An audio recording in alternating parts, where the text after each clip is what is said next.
Oftentimes, when we go away from our normal, our status quo, we go to that conference, we go to university, we take a week trip to another country, and we have this transformational experience.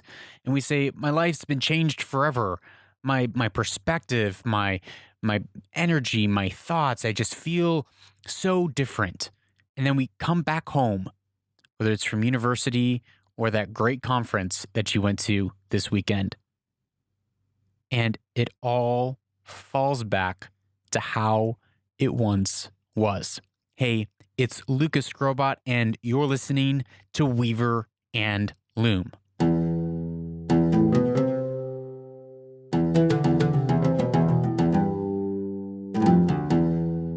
Welcome to Weaver and Loom.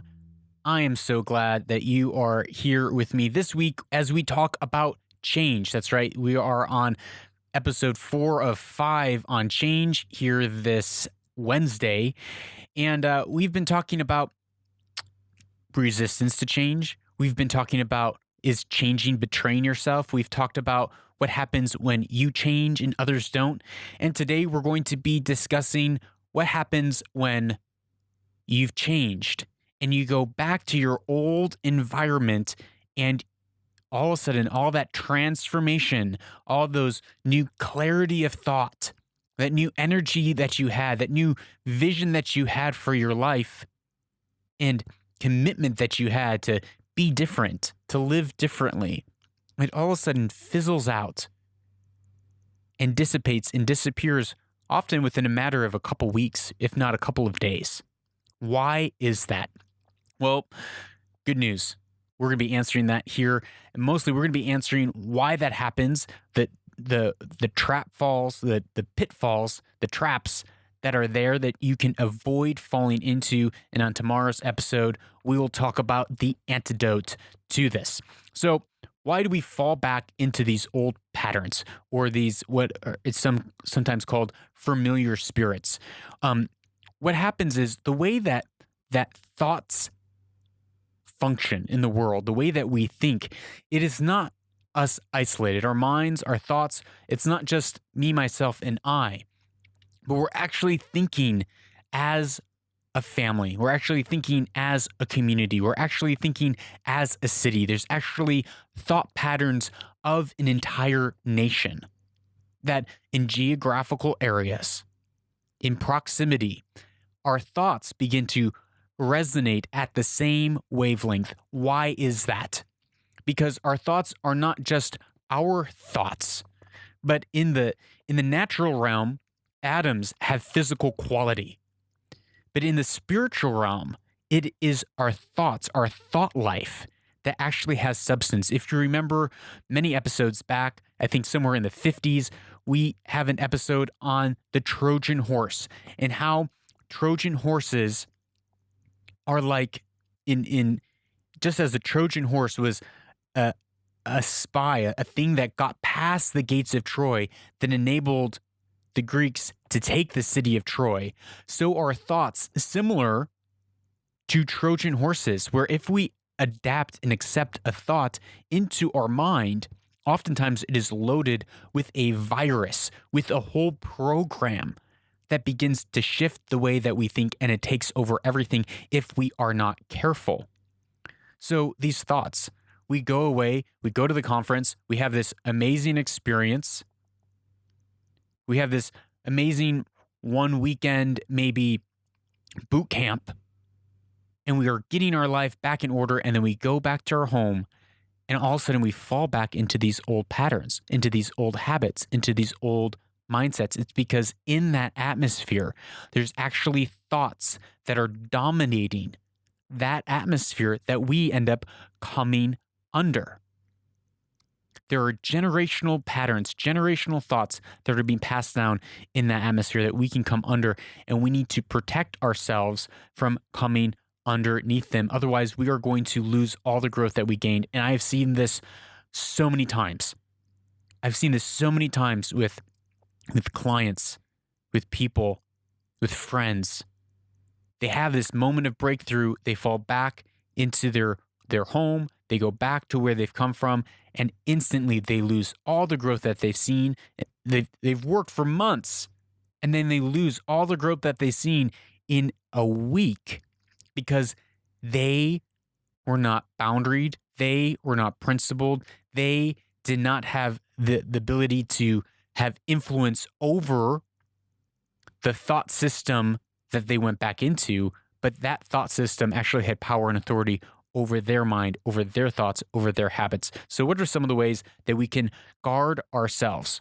Well, first, if you have not become a boundaried, powerful individual who knows truth, who knows their principles, who knows your identity, if you do not know who you are, if you do not know what you believe and don't believe, what you stand for and what you stand against, and you are not strong enough to stand up and say no, to manage your life and your personhood, to not fall back underneath those thoughts, because oftentimes we don't even realize it.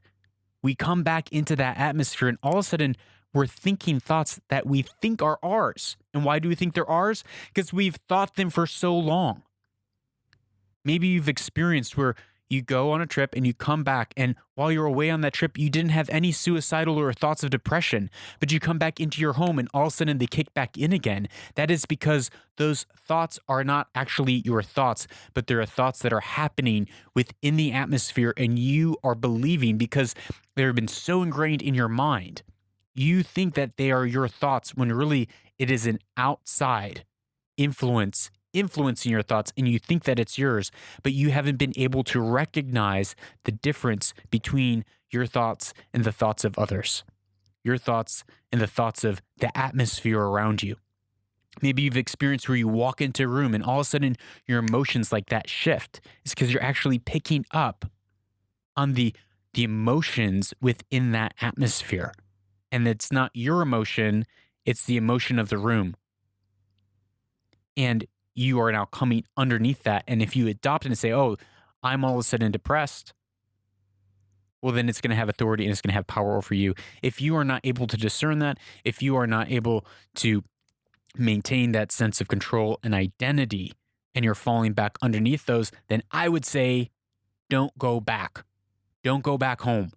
Stay where you are in that healthy environment until you are able to be rooted and grounded and grow into a powerful individual that is not susceptible to the influence and thoughts and familiar spirits, if you will, of where you came from, of your home, or of a city or a region.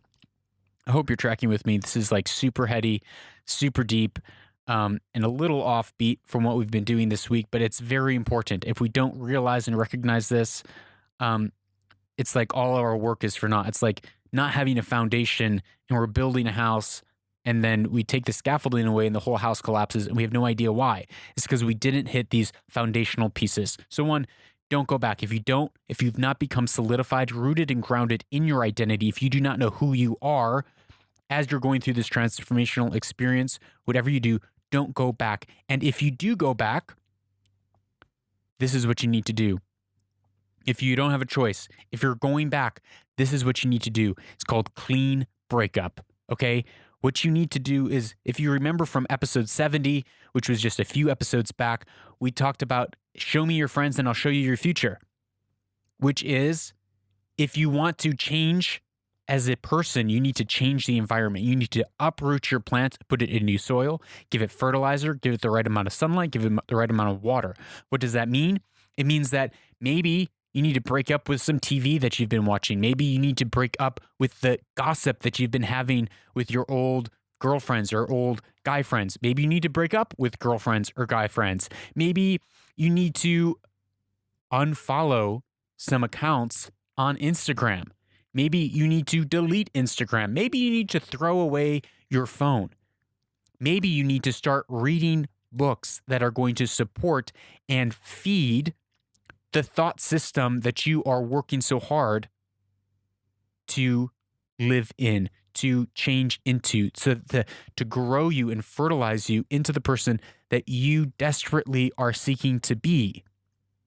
That is, if you are being forced back into that environment, it takes an enormous amount of self-discipline to continue to live counterculturally within that atmosphere, especially when you're so used to thinking along the same thought patterns as your entire peer group and your entire social circle. But if you're trying to break free, if you've had this transformational experience and you know that there's a different reality that you are meant to, a different destiny that you are meant to walk out, it takes an extraordinary amount of effort to live in that.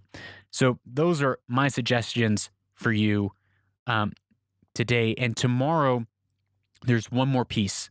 If you are sent back, or if you're not sent back, if you are looking to sustain change, if you're looking to be a change maker that makes a difference, that's able to be one that influences the world around you and creates a level of blessing for others around you, not just be, entitled for someone else to do all the hard work, but you are looking to be a change maker in your world, there is one thing that you can do, which we're going to talk about tomorrow, which will dramatically improve the chances of you achieving the things that you want to achieve in your life. That is tomorrow on Weaver and Loom. But before you go today, I would love if you were to share this. If you have a friend that you know is, whether it's going back home from uni or you're going back home with from uni, and you're like, okay, YOLO, we're going to be different. YOLO, we're not going to fall back into those old patterns. YOLO, we're going forward and we're building something new, building a new life. Share this with them. Second, if you have a question, I would love to hear it right here on Weaver and Loom. Most of this conversation this week on change has come from your questions. So thank you for listening. Thank you for asking your questions. And we'll see you tomorrow on Weaver and Loom, where we talk about one thing that you can do to dramatically improve the chances of you being a change maker and being successful in whatever area that you're pursuing in your life. I'm Lucas Strobot, and this is Weaver and Loom, where destiny is woven.